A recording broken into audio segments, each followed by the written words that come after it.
The auction hall of Nexus Station buzzed with anticipation. Exotic creatures from the farthest reaches of the galaxy were paraded on display platforms, each more magnificent than the last. A six-legged feline with crystalline fur that sparkled like diamonds under the hall's lights had just fetched 3 million credits. The crowd of collectors, diplomats, and wealthy enthusiasts were in high spirits. Until Adriel Bennett was brought to the stage.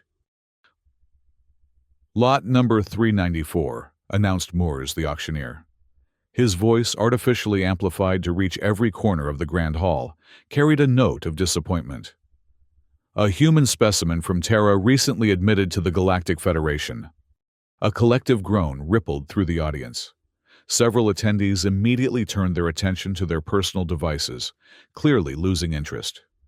Others whispered among themselves, casting dismissive glances at the platform where Adriel stood. "Fragile creatures, aren't they?"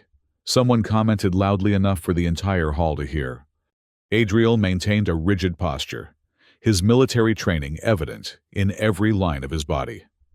Former Earth Special Forces commander, now reduced to auction merchandise. The irony wasn't lost on him. His dark eyes scanned the crowd, methodically assessing potential threats and escape routes out of habit, even though he knew there was no escape from Nexus Station.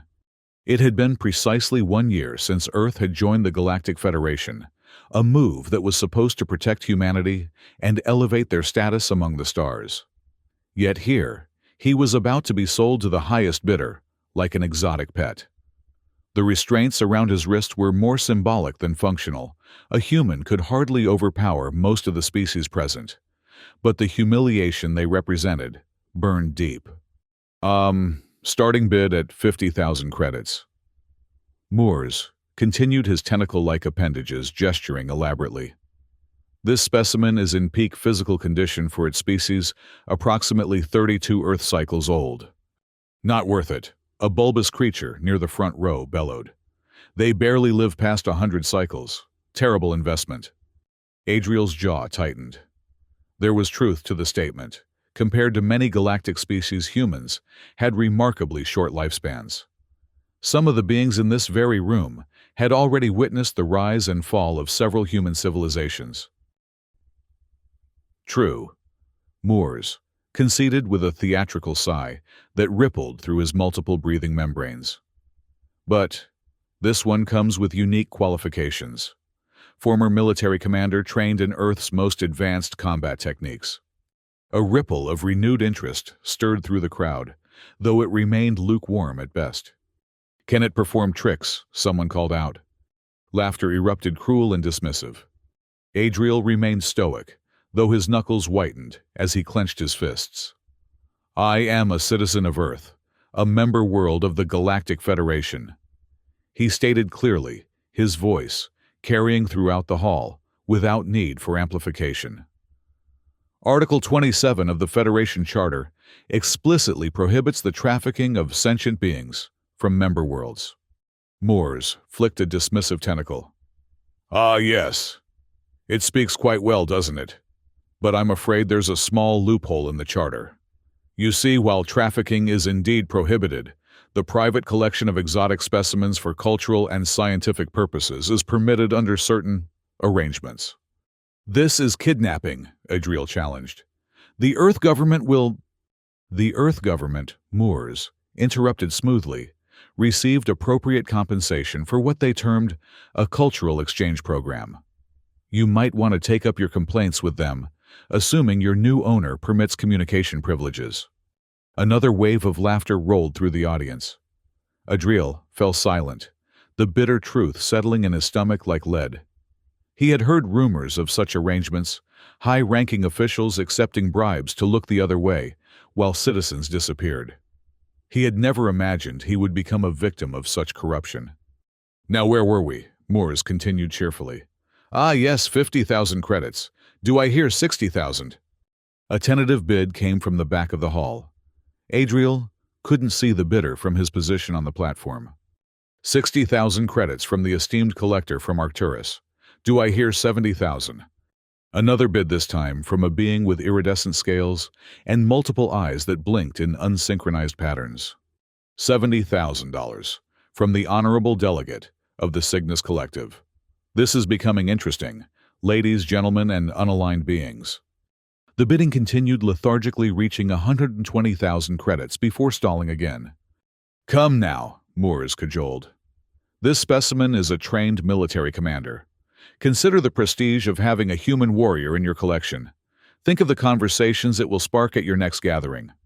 Humans are too fragile, objected a massive entity, composed primarily of gelatinous tissue.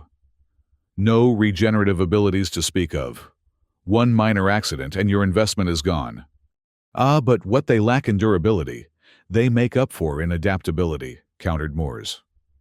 Observe the specimen's muscular development, quite impressive for such a gravity-dependent species. And human cognition is remarkably flexible. They can learn new languages and concepts with surprising speed. Adriel felt like a prized horse being examined for its teeth and coat. He locked eyes with Moores, channeling all his contempt into his gaze. The auctioneer's pupilless eyes flickered briefly before turning away. 130,000, came a new voice, deep and resonant. Moore's demeanor shifted instantly. 130,000 from the honorable representative of the Pleiades Consortium. Now we're making progress. The bidding revived somewhat, climbing to 200,000 credits before losing momentum again. Adriel could sense Moore's frustration despite the auctioneer's professional veneer. Humans simply weren't valuable enough in the galactic market to command high prices. Suddenly, a commotion at the entrance of the auction hall drew everyone's attention. The massive doors swung open, and a hush fell over the crowd. The ambassador of Thalos, someone whispered loudly enough for Adriel to hear. A tall, dignified figure glided into the room. Unlike many of the aliens present, the Thalasian ambassador appeared almost human at first glance, save for the metallic sheen of his skin and the fact that he hovered several inches above the ground. Thalos was rumored to be one of the oldest civilizations in the galaxy, and its representatives were treated with universal deference. The ambassador made no bid, but positioned himself near the wall, observing with unnerving stillness. His presence immediately elevated the status of the auction. What had been a moderately prestigious event was now being observed by one of the most influential diplomatic powers in the Federation. We continue at 200,000 credits. Moores announced, a new energy in his voice. This is a rare opportunity, my distinguished guests. The bidding resumed with renewed vigor, reaching 350,000 credits. Adriel noticed the shift in the room's atmosphere. The ambassador's presence had transformed his auction from a sideshow into something of political significance. He wasn't sure if that improved his situation or made it worse. Just as the bidding seemed to be reaching its conclusion, the main doors to the auction hall burst open once more. This time, the reaction was immediate and dramatic. Every being in the room either bowed, kneeled, or assumed whatever position represented deference in their culture. Adriel remained standing, partly out of defiance, and partly because no one had ordered him to bow. He had a clear view of the newcomers, a procession of tall, elegant figures, with obsidian skin that seemed to absorb light rather than reflect it. Their eyes glowed like distant stars, and they moved with a fluid grace that suggested either extensive genetic engineering or evolution in an environment very different from Earth's. At their center walked a female figure whose presence commanded absolute attention. Her gown shimmered with what appeared to be actual starlight, and a crown of crystalline structures adorned her head, catching and fracturing light in impossible patterns. The Queen of the Crimson Dominion. Moores announced, his voice trembling slightly. He bowed so low that his facial tentacles brushed the floor. Your Majesty, we are unworthy of your illustrious presence. The Queen made no acknowledgement of the auctioneer. Her gaze was fixed on Adriel, who found himself unable to look away from those star-like eyes. There was something in them beyond the alienness, a keen intelligence, and perhaps a hint of curiosity. This is the human specimen. Her voice, carried effortlessly across the now silent hall. It had a musical quality, each word precisely enunciated. "Yes, Your Majesty," Moores confirmed, still bent in his obsequious bow. "Lot number 394, a human male from Terra." The Queen approached the platform, her entourage forming a protective circle around her. Up close, Adriel could see the subtle patterns across her obsidian skin constellations. He realized that shifted and changed, as if mapping the actual movement of stars. "You maintain your composure well, human," she observed, addressing him directly. "Most beings find themselves overwhelmed in my presence." Adriel inclined his head slightly, not a bow of submission but an acknowledgement between equals. "I've been trained to maintain composure under all circumstances, Your Majesty." A murmur of shock rippled through the crowd at his audacity. One of the Queen's guards stepped forward menacingly, but she raised a hand to stop him. "Fascinating," she said. "You address me with the honorific, yet your posture suggests you do not consider yourself inferior." "I respect your authority in your domain," Adriel replied carefully. "But I am a free citizen of Earth and the Galactic Federation. I cannot be bought or sold under Federation law." The Queen's lips curved in what might have been amusement. "You speak of laws while standing on an auction block. Clearly your Federation's protection has limitations." Before Adriel could respond, she turned to Moores. 5 million credits. The auction hall erupted in gasps and exclamations. 5 million was an astronomical sum even for royalty. It was more than 20 times the current bid. Moore's tentacles quivered with excitement. 5 million credits from Her Majesty Queen Elira of the Crimson Dominion. Do I hear 5,100,000? No one dared to counter the Queen's bid. After a moment of formality, Moores struck his ceremonial gavel. "Sold to Her Majesty for 5 million credits." The Queen's eyes never left Adriel's face. "Have him prepared and delivered to my palace within the hour." With that, she turned and glided toward the exit, her entourage flowing around her like a shadow. As she departed, the atmosphere in the room gradually returned to normal.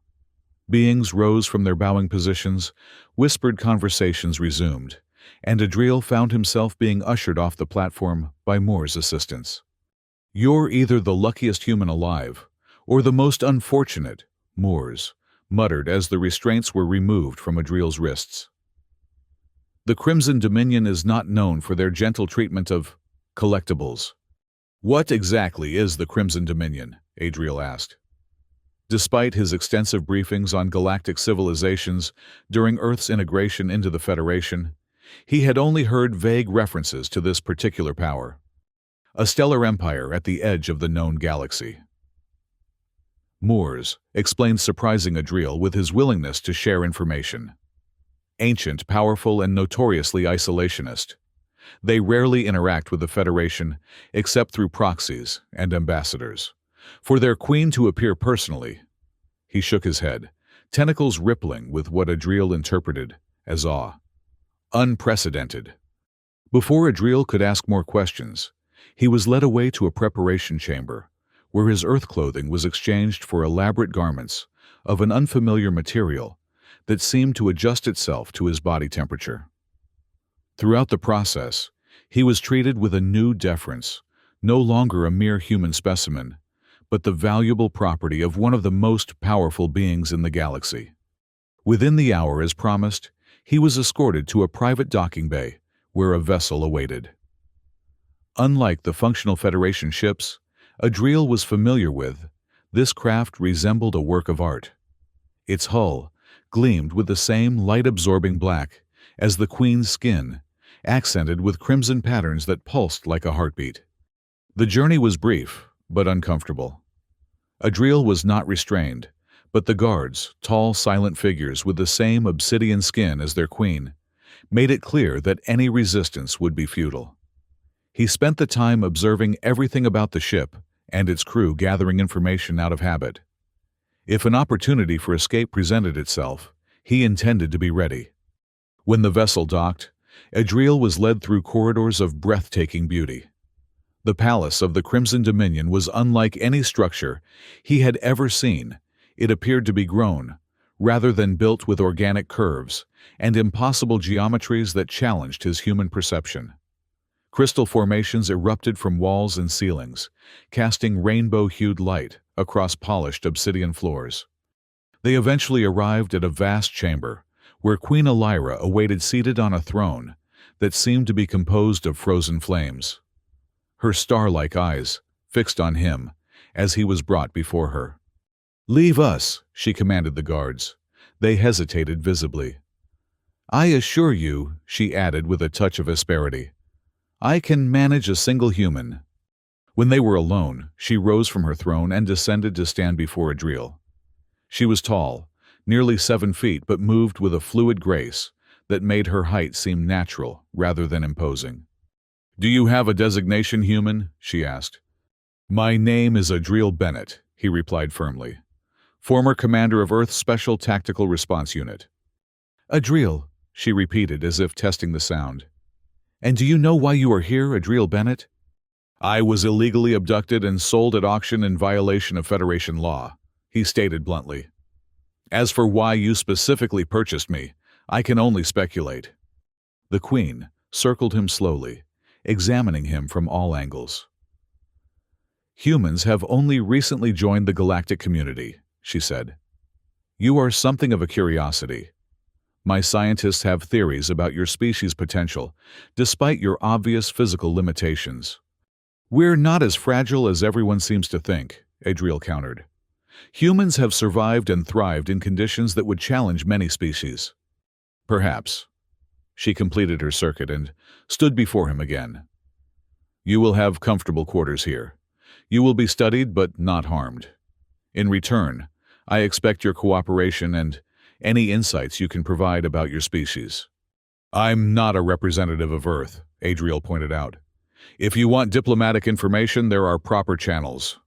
"If I wanted diplomatic platitudes, I would speak to your ambassadors," she interrupted. "I want unfiltered observations from an individual who has lived among humans, fought for them, protected them. You, Commander Bennett, will provide that perspective." Adriel weighed his options. Cooperation might give him time to plan an escape. Resistance would likely lead to less freedom and more restrictive conditions. "I understand," he said finally. "May I ask one question?" The Queen inclined her head, granting permission. "Why pay 5 million credits? No other human has ever commanded even a fraction of that price." A smile curved her lips, revealing teeth that gleamed like polished silver. "Perhaps I recognize value where others see only fragility. Or perhaps I have my own reasons that need not concern you at present." She gestured, and the doors opened to admit several attendants. "Show Commander Bennett to the Azure Suite. Ensure he has everything required for human comfort." As Adriel was led away, he glanced back at the Queen. She had returned to her throne but was watching him with those star-filled eyes. There was something in her gaze that he couldn't decipher.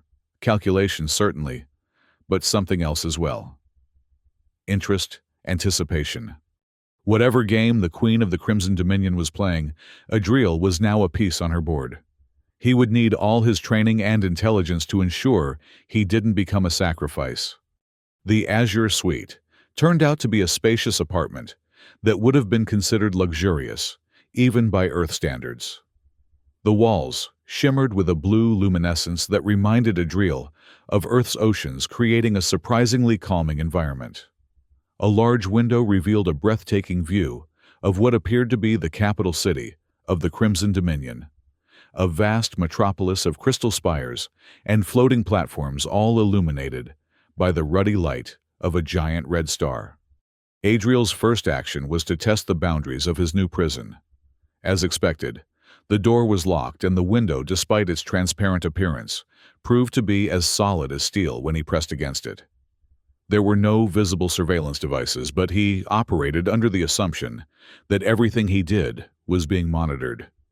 The suite included what appeared to be a bathroom, adapted for human needs with recognizable facilities.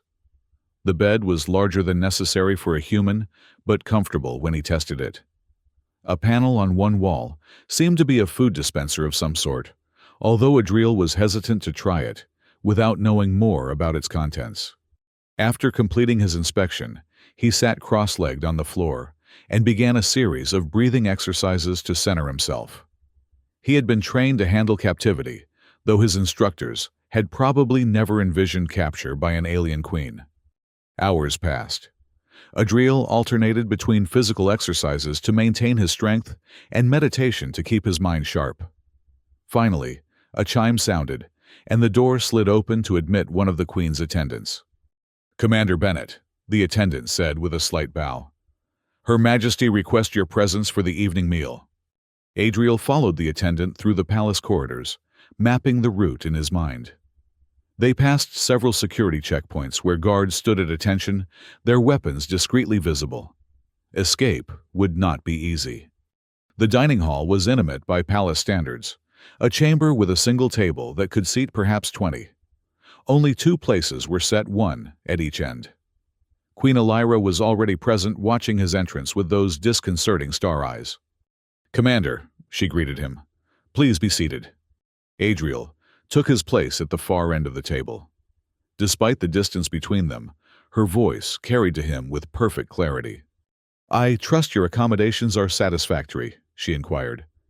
"The cage is very comfortable, Your Majesty," he replied evenly. Rather than taking offense, she smiled. "You are direct. Good. That will make our interactions more efficient."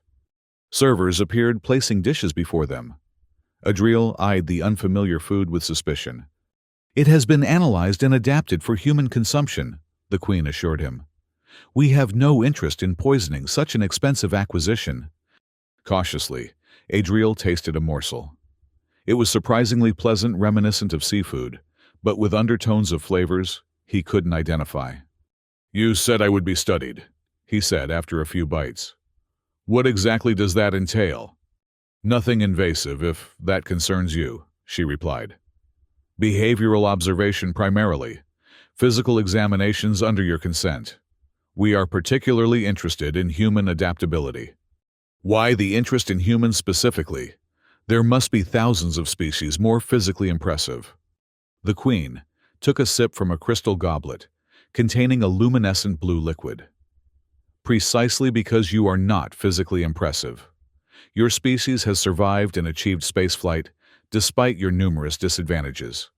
Short lifespan, no natural weapons, limited strength, poor sensory capabilities compared to many species. Yet here you are, joining the Galactic Federation as equals, rather than as a protectorate." She leaned forward slightly. "That suggests something exceptional about your kind. Wouldn't you agree?" Adriel considered her words. "We adapt, we innovate, we cooperate. Nothing particularly mysterious about that." "Perhaps not from your perspective," she conceded. "But from the outside, watching a species with your limitations achieve what you have, it's intriguing."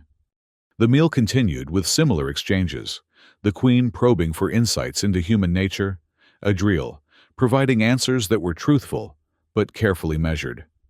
He revealed nothing that couldn't be found in a basic anthropological database, but maintained the impression of openness. As the final course was cleared away, the Queen changed the subject abruptly. "Your military background interests me. Earth has a long history of warfare, does it not?" Adriel nodded cautiously. "Unfortunately, yes." "Not unfortunate from my perspective," she countered. "It means you have extensive practical experience in conflict resolution. My Dominion faces challenges. Your insights might prove valuable." "I'm not sure how relevant Earth military tactics would be to interstellar conflicts," Adriel pointed out. "Principles of strategy transcend specific technologies," she replied. "But we will discuss this further another time. For now, you should rest. Tomorrow will be demanding." With that, she rose, signaling the end of the meal. Adriel was escorted back to his suite, his mind racing with the implications of their conversation. The Queen hadn't purchased him merely as a specimen for study, she wanted something specific from him. Military insights, apparently, though for what purpose remained unclear. Back in his suite, Adriel found new items had been added during his absence, what appeared to be books or data tablets, clothing, suitable for a human physique, and various personal items that approximated Earth equivalents, with varying degrees of accuracy. He examined one of the tablets and found it contained historical and cultural information about the Crimson Dominion. Settling onto the bed, he began to read, searching for anything that might explain his situation or offer a path to freedom. The Crimson Dominion, he learned, was indeed ancient, predating the Galactic Federation by millennia. It had once been a vast empire spanning hundreds of star systems, but had contracted over time either from military defeats or voluntary withdrawal. Now, it controlled a relatively small region of space, but one rich in resources and technological wonders. The current Queen Elira had ruled for over 3 centuries, a relatively short time by their standards. Her ascension had been controversial, as she advocated for greater engagement with the wider galaxy, a policy that traditionalists opposed. Most intriguingly, the Dominion was currently experiencing internal strife. Several noble houses were challenging the Queen's authority, primarily over her progressive policies. There had been at least one attempted coup in the past decade, though details were scarce. Adriel set the tablet aside, processing this new information. If the Queen faced internal threats, his military expertise might indeed be useful to her. That gave him leverage, potentially a way to negotiate his freedom. He slept fitfully that night, dreams filled with star-eyed beings and auction blocks where he was both buyer and merchandise. The next morning, or what passed for morning, in a palace orbiting a red giant star, Adriel was summoned to a laboratory deep within the palace complex. There, he met Dr. Alindra, the Queen's chief scientist, a being of the same species as the Queen, but with a more analytical demeanor. "Fascinating," was Dr. Alindra's first word upon seeing Adriel. "Your genetic structure is remarkably inefficient yet functional. A beautiful example of evolutionary compromise." "Thank you," Adriel responded dryly. The scientist circled him much as the Queen had done. "We will begin with non-invasive scans. Please stand on the platform." The examination lasted hours. Adriel was scanned, measured, and observed performing various physical and mental tasks. Throughout, Dr. Alindra maintained a running commentary that alternated between admiration for human adaptability and astonishment at their biological inefficiencies. "Your regenerative capabilities are minimal compared to most spacefaring species," the scientist noted at one point. "Yet you compensate with remarkable medical innovations. Fascinating approach, technological solutions to biological limitations." By the time the session ended, Adriel was exhausted, but had learned something valuable. The Dominion's understanding of human physiology was surprisingly limited. They knew the basics, but lacked detailed knowledge of human capabilities and limitations. That information asymmetry might prove useful. He was returned to his suite to rest briefly before being summoned to meet with the Queen again, this time in what appeared to be a strategic command center. 3-dimensional star maps filled the air with certain systems, highlighted in pulsing red. "Commander Bennett," Queen Elira greeted him. "I trust Dr. Alindra's examination was not too taxing." "Nothing I couldn't handle," Adriel assured her. "Though I'm curious why you need such detailed physiological data." The Queen gestured to the star map. "The Crimson Dominion stands at a crossroads. For millennia, we have remained isolated, secure in our technological superiority. That era is ending.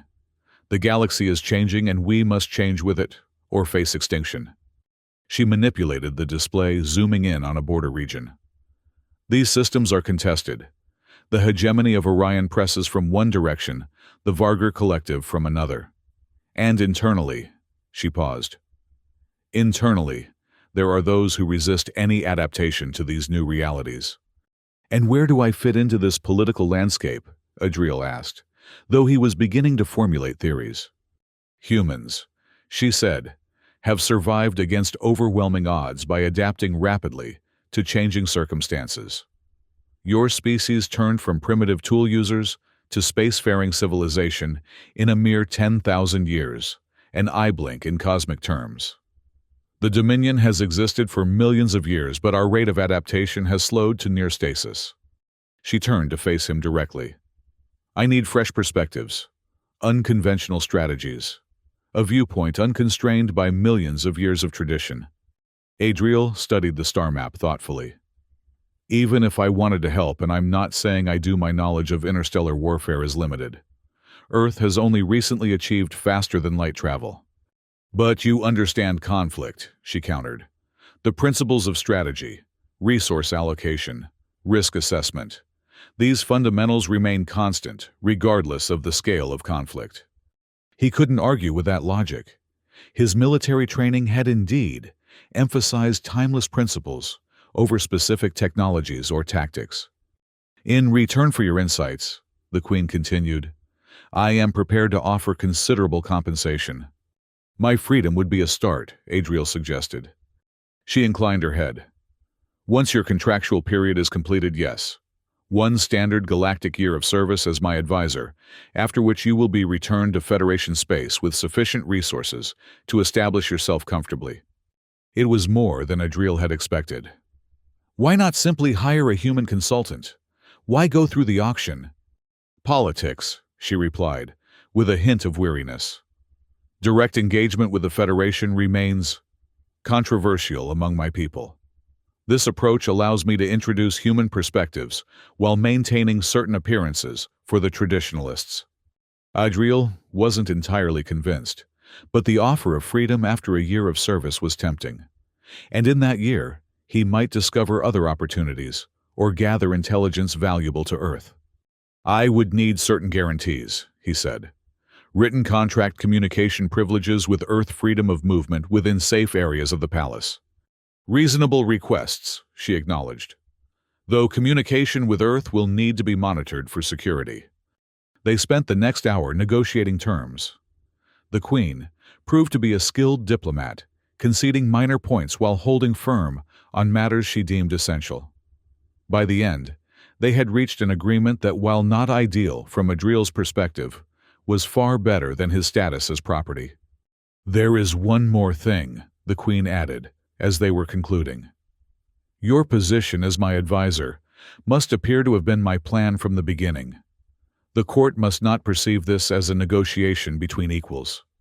You want me to play the role of the grateful human honored by your attention? Adriel surmised. Precisely. In private we may speak candidly. In public you are my valuable acquisition serving at my pleasure. Adriel disliked the deception but recognized its necessity. I understand. Good. The Queen summoned an attendant with a gesture. Captain Serafina will show you to your new quarters and brief you on palace protocols. We begin work tomorrow. Captain Serafina turned out to be a stern-faced female of the Queen's species, obviously military from her bearing, and the ceremonial weapon at her side. She led Adriel to a new suite of rooms in a different wing of the palace, larger than before, and with access to a private garden enclosed within force fields. These are the royal advisor's traditional quarters, she explained. No human has ever held this position before. Many will resent your presence.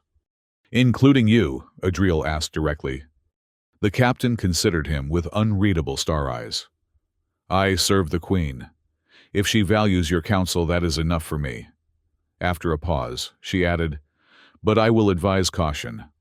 Not all in the court are so loyal. I appreciate the warning. Serafina proceeded to brief him on court protocols, how to address various dignitaries, expected behaviors in different settings, topics considered taboo. It was complex, but not incomprehensible. Adriel had undergone diplomatic training as part of his command responsibilities on Earth. One final matter, the captain said as she prepared to leave. The Queen has authorized limited access to the palace information systems for you. She indicated a console embedded in one wall. You will find it contains data on Dominion history, culture, and current affairs, properly redacted for security, of course. After she departed, Adriel spent hours at the console, absorbing everything he could about his new environment. The more he learned, the more he understood the Queen's precarious position. The Crimson Dominion was indeed at a crossroads, facing external pressures and internal resistance simultaneously. Queen Elira's progressive faction was gradually losing influence to traditionalists who advocated isolation and believed in Dominion superiority.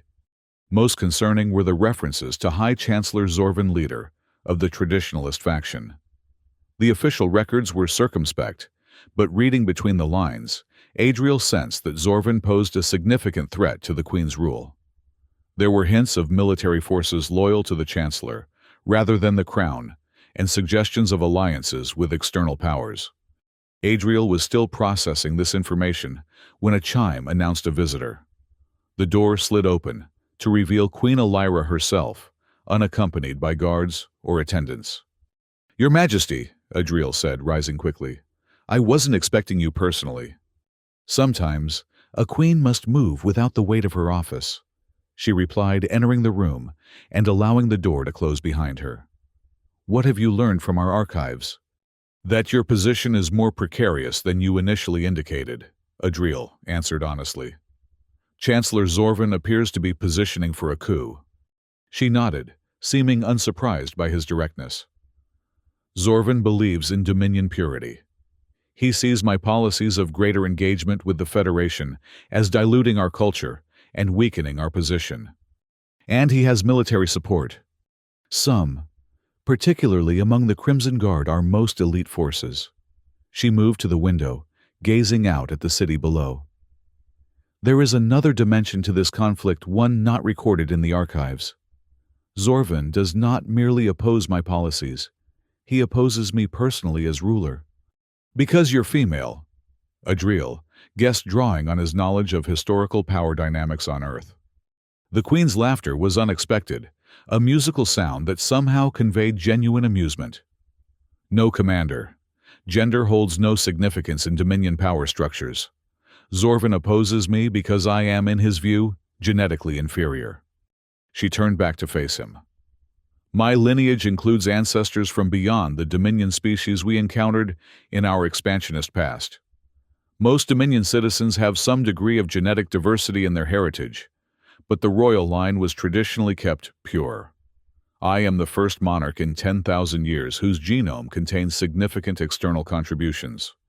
And Zorvan wants to restore genetic purity to the throne," Adriel concluded. "Precisely. My ascension was controversial but legal. I have ruled effectively for 3 centuries, but Zorvan and his faction have never accepted my legitimacy." Her star eyes seemed to dim slightly. "They call me the hybrid queen behind closed doors." Adriel understood now why she had been interested in human perspectives on adaptation and diversity. Earth's history, for all its flaws, demonstrated the strength that could come from genetic and cultural mixing. "Your Majesty," he said carefully, "on Earth we have a saying, diversity is strength. Our greatest achievements came from the blending of ideas, cultures, and yes, genetics. If Zorvan cannot see that diversity brings resilience and innovation, then he is the one who is truly weak." The Queen studied him with renewed interest. "You speak with conviction." "Because I've seen the evidence. Earth was divided for much of its history, with different cultures and nations competing, and often fighting. But our greatest leaps forward came when those barriers broke down and ideas flowed freely. The same principle should apply on a galactic scale." "An interesting perspective," she mused. "One that aligns with my own instincts, though, arrived at through a very different evolutionary path." After a moment's contemplation, she added, "Tomorrow you will accompany me to the council session. Zorvan will be present. It will be educational for you to observe our political dynamics firsthand." "I look forward to it," Adriel replied, though privately he wondered if being thrust into the center of Dominion politics so quickly was wise. The Queen moved toward the door but paused before exiting. "Commander Bennett, I selected you specifically from among the available human specimens. Your military record suggests both tactical brilliance and unusual empathy, a rare combination. I believe you may be precisely what the Dominion needs at this juncture." With that enigmatic statement, she departed, leaving Adriel to wonder just how much research she had done on him before the auction. The idea that he had been targeted specifically, rather than purchased on a whim, added another layer of complexity to his situation. The council session the next day proved to be as tense as Adriel had anticipated. The council chamber was a vast space with concentric rings of seating surrounding a central dais. Queen Elira occupied an elevated throne at one end, while various nobles, ministers, and representatives filled the tiered seating. Adriel stood at the queen's right hand, conscious of the many star eyes fixed upon him. His presence was clearly provocative, a non-dominion, being in a position of apparent influence standing beside the monarch during an official council session. Chancellor Zorvan was immediately identifiable. Unlike the queen's obsidian skin with its shifting constellations, Zorvan's skin had a reddish undertone, and the patterns across it were rigid, unchanging. His build was more massive than most Dominion citizens, and he carried himself with unmistakable arrogance. "Your Majesty, Zorvan," began, after preliminary matters had been addressed. "Many council members have expressed concern regarding your recent acquisition." His gaze flicked dismissively toward Adriel. "To bring a human specimen into the royal court violates centuries of tradition." "Traditions evolve, Chancellor," the Queen replied evenly. "Commander Bennett brings valuable external perspectives on matters of strategy and adaptation areas, where the Dominion must improve if we are to face coming challenges." External perspectives," Zorvan repeated with evident distaste. "Our civilization thrived for millions of years without alien input. What could this fragile, short-lived creature possibly teach us?" Before the Queen could respond, Adriel spoke a breach of protocol that caused a ripple of shock through the chamber. "With respect, Chancellor, sometimes the greatest insights come from unexpected sources. Human history is filled with examples of supposedly superior civilizations falling because they refuse to adapt or learn from others." Zorvan's star eyes flared with anger. "The human speaks without permission in the council chamber. This is unprecedented." "I granted him permission to speak freely," the Queen countered smoothly, though Adriel knew she had done no such thing. She was covering for his protocol breach, which intrigued him. "And his point is valid. The Vargar Collective has adapted Federation weapons technology to bypass our defense systems. The hegemony employs economic strategies we have barely begun to understand. While we cling to tradition, our adversaries evolve. So we are to become like them," Zorvan demanded. "Abandon our heritage, dilute our culture with foreign elements." His gaze returned to Adriel. "Perhaps even dilute our genetics further." The implication was clear, both a slur against the Queen's mixed heritage and an insinuation about her relationship with Adriel. Murmurs spread through the chamber. Queen Elira rose from her throne, her star eyes blazing. "You forget yourself, Chancellor. The genetic diversity of the royal line is a matter of historical record and legal precedent. As for Commander Bennett, he serves as advisor on matters of strategy and adaptation, nothing more." Zorvan bowed, though the gesture held no respect. "Of course, Your Majesty. I merely express the concerns of many loyal subjects. The human's presence at your side sends signals that may be misinterpreted." "Then perhaps those who misinterpret should refine their perception," the Queen replied coldly. "This council session is concluded. We will reconvene tomorrow to discuss the Vargar incursion at Proxima Rubicon." As the council members filed out, Adriel noticed the factions clearly forming those who aligned themselves with the Queen and a larger group that gravitated toward Zorvan. The balance of power did not appear favorable to Elira. "That went as expected," the Queen commented as they returned to the royal chambers. "Zorvan rarely misses an opportunity to undermine my authority." "He has significant support," Adriel observed. "Yes. Traditionalists, purists, and those who fear change, a potent combination." She gestured for him to follow her into a private study. Once the doors were sealed, she continued more candidly. "What is your assessment, Commander?" "Politically, you're outnumbered, but not necessarily outmaneuvered," Adriel replied honestly. "Zorvan has numbers, but you have legitimacy, and I suspect the support of those who matter most, the military command, key economic sectors, and the population centers." "Perceptive," she acknowledged. The common citizens largely support my policies. It is the nobility who resist fearing loss of privilege in a more open society. A tale as old as civilization, Adriel commented. Earth's history is full of similar patterns. And how did these conflicts resolve on Earth? Adriel hesitated. Often through revolution or civil war, but sometimes through reform and gradual transition. The latter is preferable, obviously. Obviously, she echoed with a slight smile. Yet Zorvan seems determined to force the former option. Over the following weeks, Adriel became increasingly integrated into the Queen's inner circle. He attended council sessions, reviewed intelligence reports, and offered strategic advice on both external threats and internal political challenges. Some of the Queen's advisors came to accept his presence, even value his input, while others remained coldly hostile. During this time, he also continued his sessions with Dr. Alindra, whose initial scientific curiosity had evolved into something resembling respect. Human adaptability extends beyond the physical, the scientist observed during one examination. Your neural plasticity is remarkable. You form new connections and assimilate novel concepts at rates that would damage most Dominion brains. Is that why the Queen values my input? Adriel asked. Because I can process new situations faster than her traditional advisors? Dr. Alindra's star eyes flickered in what Adriel had come to recognize as thoughtfulness. Partially. But I believe Her Majesty sees something more in you, Commander. Something that aligns with her vision for the Dominion's future. Adriel had been wondering the same thing.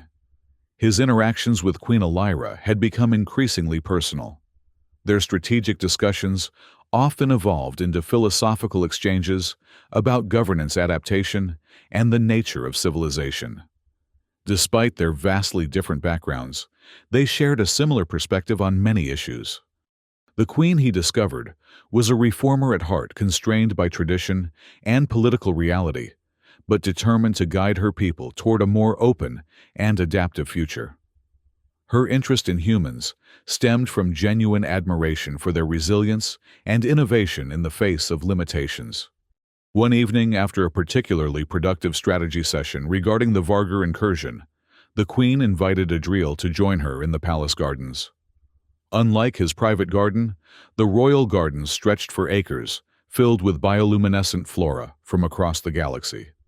Under the light of the red giant star, supplemented by the gentle glow of the plants, they walked in relative privacy, guarded only by Captain Serafina at a discreet distance.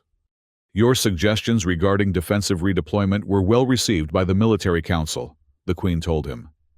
Even General Thaxus admitted the approach had merit, and he rarely approves anything not originating from Dominion tradition.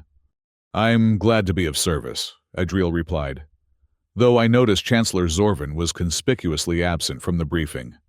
Zorvan has been unusually quiet these past days, the Queen acknowledged, which concerns me more than his typical obstructionism. He is planning something. They paused beside a pool where crystalline creatures resembling a cross between fish and birds performed an intricate aerial dance before diving back into the water. Beautiful, aren't they? The Queen remarked. They evolved on a world with dense atmosphere and liquid methane seas. Here they thrive in an entirely different environment, adapted through generations of careful genetic modification. Adriel understood the metaphor. Like the Dominion itself, must adapt to new conditions. Precisely, she turned to face him directly. Adriel, your perspective has been invaluable these past weeks. You see paths forward that my advisors, constrained by millennia of tradition, cannot envision. He noted her use of his first name without title, the first time she had addressed him so informally. I merely offer options, Your Majesty. The wisdom to choose between them is yours. Elira, she said softly. When we are private, you may call me Elira. The intimacy of the moment was interrupted by Captain Serafina, who approached rapidly, her hand on her ceremonial weapon. Your Majesty, urgent news from the palace. Chancellor Zorvan has called an emergency session of the High Council. The Queen's star eyes darkened. On what grounds? He claims to have evidence of treason within the royal court, Adriel and Elira exchanged glances. "It begins," she said grimly.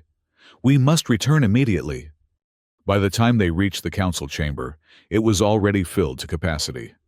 Zorvan stood on the central dais, his posture radiating confidence and righteous indignation. When the queen entered with Adriel at her side, a hush fell over the assembly. "Your Majesty," Zorvan greeted her with exaggerated deference. "We are honored by your prompt attendance." "Explain yourself, Chancellor," the queen commanded, taking her place on the throne. "What emergency justifies convening the council without royal authorization?" Zorvan gestured, and a holographic display materialized above the dais. It showed what appeared to be intercepted communications, technical specifications for Dominion defense systems, alongside strategic deployment information. These classified documents, Zorvan announced, were transmitted to Federation space 3 days ago. The encryption was sophisticated, but ultimately traceable to a terminal within the royal palace. His star eyes fixed on Adriel. "Specifically to the quarters assigned to your human advisor." Murmurs of shock and outrage rippled through the chamber. Adriel maintained a neutral expression, though inwardly he was analyzing the situation rapidly. He had sent no such communications, which meant the evidence had been fabricated. "These are serious allegations, Chancellor," the Queen said, her voice cold. "Do you have proof beyond these supposed transmissions that Commander Bennett was responsible?" "The transmissions were authenticated by our top cybersecurity experts," Zorvan replied smoothly. "But if additional evidence is required—" He gestured again, and the display changed to show what appeared to be Adriel accessing a restricted database terminal. The footage was grainy, but recognizable. Adriel knew immediately that the footage was doctored. He had never been in that section of the palace, let alone accessed a restricted terminal. But proving that would be difficult. "This is falsified evidence," he stated clearly, addressing the council directly. "I have never betrayed Her Majesty's trust, nor would I. These accusations are a transparent attempt to undermine the Queen's authority." Zorvan's expression shifted to one of mock sympathy. "Of course, the human denies his treason. But consider, esteemed councillors, why would a being from Earth, forcibly brought to our dominion, feel any loyalty to our Queen? Is it not more logical that he would seek to aid his homeworld by providing them with our secrets?" The argument was persuasive, playing on existing prejudices and suspicions. Adriel could see many council members nodding in agreement. "Chancellor Zorvan," the Queen interjected, "you overstep. Commander Bennett has served as my advisor with exemplary dedication. These accusations will be investigated thoroughly before any judgment is rendered." "With respect, Your Majesty," Zorvan countered, "the laws of the Dominion are clear. Treason of this magnitude demands immediate response. The human must be confined while the Council deliberates his punishment." Before the Queen could respond, one of Zorvan's allies, a minister whose name Adriel couldn't recall, stood. "I move that we invoke the ancient right of challenge. If the human truly serves the Queen loyally, let him prove it through the traditional trial." A chorus of approval met this suggestion. Adriel noticed the Queen's star eyes flash with what might have been alarm. "The ancient right has not been invoked in 7 centuries, she protested. "It is an archaic custom better left in our past." "Yet it remains law," Zorvan pointed out with barely concealed triumph. "Unless Your Majesty wishes to argue that our ancient traditions are no longer valid." It was a trap, Adriel realized. If the Queen rejected the challenge, she would be seen as dismissing Dominion tradition, exactly the accusation Zorvan had been making all along. If she accepted, Adriel would face some unknown trial that was likely designed to be impossible for a human to survive. "I accept the challenge," Adriel declared, before the Queen could respond. "Whatever trial your traditions demand, I will face it to prove my loyalty to Queen Elira and the Crimson Dominion." His words caused a stir throughout the chamber. Clearly, few had expected a human to willingly subject himself to a Dominion trial. Zorvan recovered quickly. "Very well. The ancient right of challenge it shall be. The trial will commence at first light tomorrow. Until then, the accused shall be confined under guard." As guards moved to escort Adriel away, he caught Elira's gaze. Her star eyes conveyed a complex message concern, certainly, but also something that might have been admiration, or perhaps even affection. In his confinement chamber, a significantly less comfortable space than his advisor's quarters, Adriel was surprised to receive a visitor. Captain Serafina entered, dismissing the guards with a curt command. "Commander Bennett," she said, once they were alone, "you have placed yourself in grave danger." "I am aware," he replied calmly, "but I couldn't allow Zorvan to maneuver the Queen into a no-win situation." The captain studied him with those inscrutable star eyes. "You care for her." It wasn't a question, but Adriel answered anyway. "I respect her vision for the Dominion. And yes, I have come to care for her personally." "The ancient rite of challenge is no mere trial," Serafina explained. "It is a combat ritual traditionally to the death. As the accused, you must face a champion selected by your accuser. Let me guess, Zorvan will select himself or someone equally formidable. Likely one of the Crimson Guard elite. They are genetically engineered for combat with strength and reflexes, far beyond even the most exceptional human capabilities." Adriel absorbed this information stoically. "I don't suppose there are any loopholes or technicalities I could exploit." "The ritual has specific provisions," Serafina acknowledged. "You may select a weapon of your choice within reason, and victory can be achieved through submission rather than death if your opponent yields or is rendered unconscious." "Small mercies," Adriel muttered. "Captain, I need to know, where do your loyalties lie in this conflict?" Serafina's expression hardened. "I have served the throne for 3 centuries. Queen Elira is my sovereign regardless of her genetic heritage. Zorvan's faction would destroy everything the Dominion has built in the name of a purity that never truly existed." "Then I have a request," Adriel said. "If I fall tomorrow, protect her. Zorvan won't stop with eliminating me. I'm merely the opening move in his coup attempt." "I am aware," the captain replied grimly. "But do not abandon hope yet, Commander. The Queen has instructed me to tell you something. Remember our discussions about adaptation and unexpected strengths." With that cryptic message, Serafina departed, leaving Adriel to contemplate his strategy for the coming trial. Physical combat against a genetically engineered warrior was not a promising prospect, but the Queen's message suggested there might be another approach. Throughout the night, Adriel reviewed everything he had learned about Dominion culture, physiology, and combat traditions. By morning, he had formulated a plan risky and dependent on several assumptions, but better than facing overwhelming force directly. The trial arena was a circular space within the palace complex, surrounded by tiered seating that was now filled with Dominion nobility and officials. Queen Elira occupied a royal box, her expression carefully neutral, though her star eyes seemed dimmer than usual. Adriel was led to the center of the arena, where Zorvan awaited with a triumphant smile. Beside the Chancellor stood a massive warrior, clearly of the Crimson Guard. The guard's obsidian skin bore red patterns that pulsed with what Adriel assumed was combat enhancement technology. "The ancient rite of challenge now commences," announced a court official. "Vermilion Solaris of the Crimson Guard stands as champion for the accuser. Human, you may select your weapon." A table of traditional Dominion weapons had been prepared, various blades, energy projectors, and other devices Adriel couldn't identify.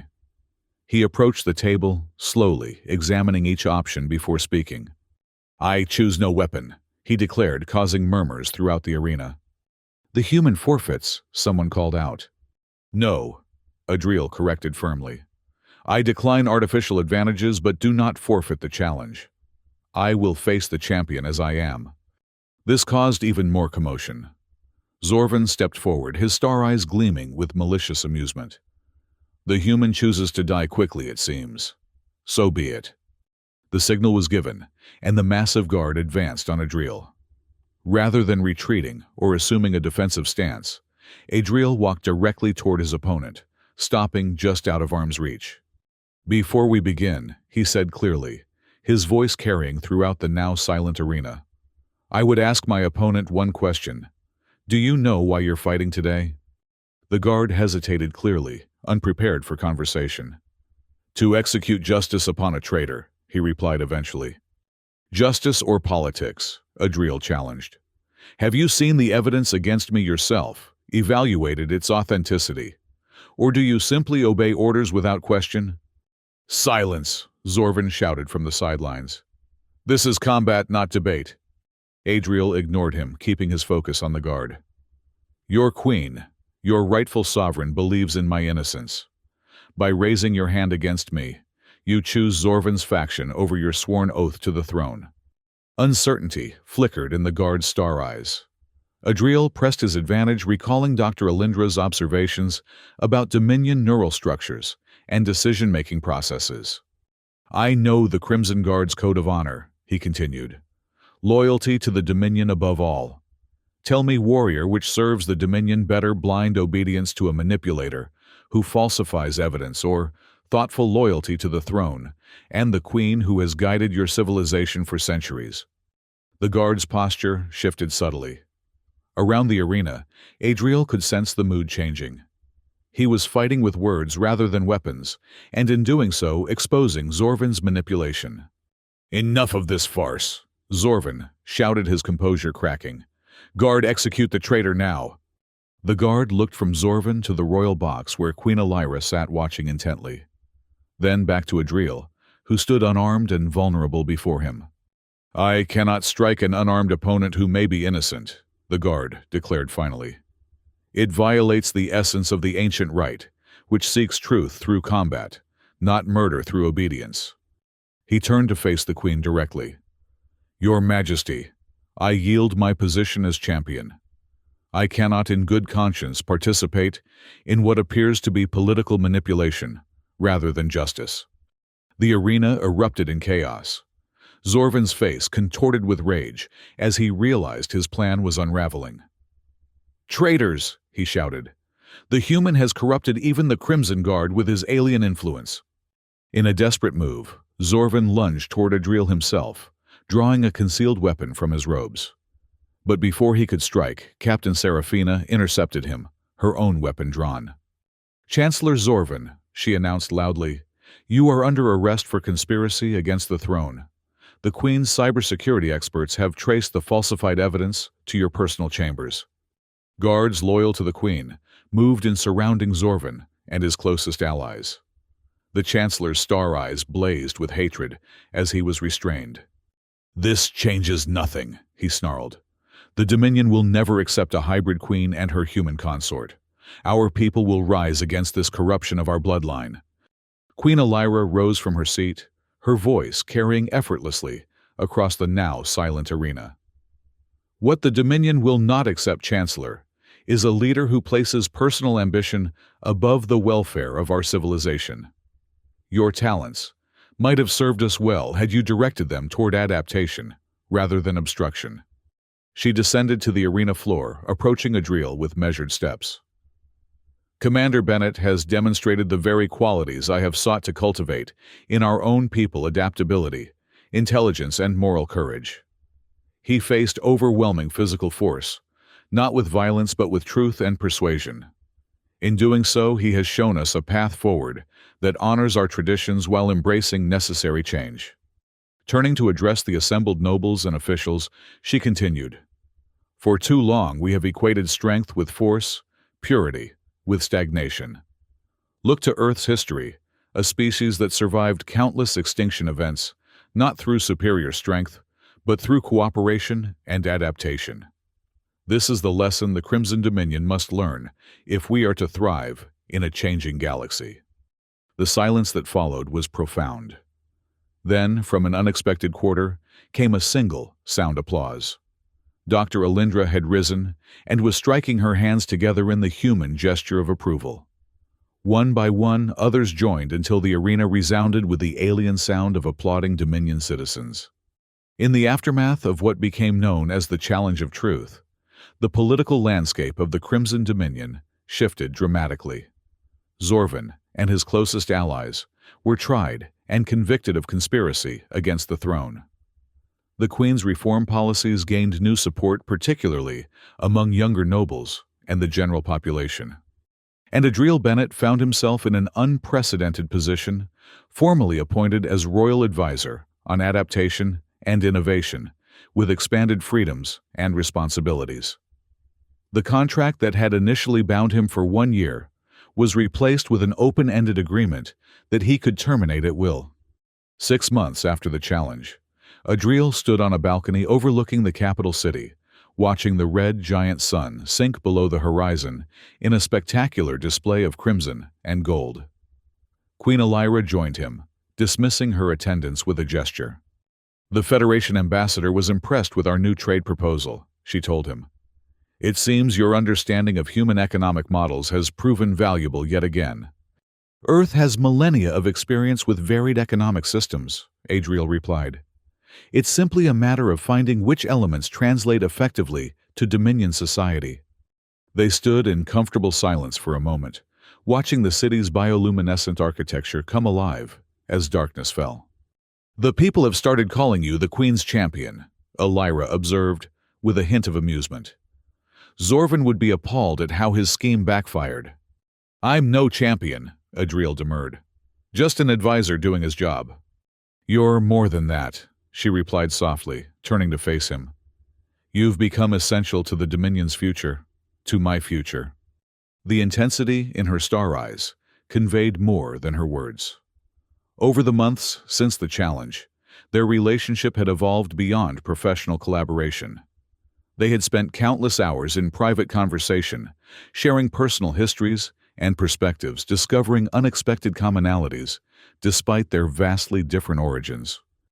"Elira," Adriel said carefully, "I've been meaning to discuss my contract.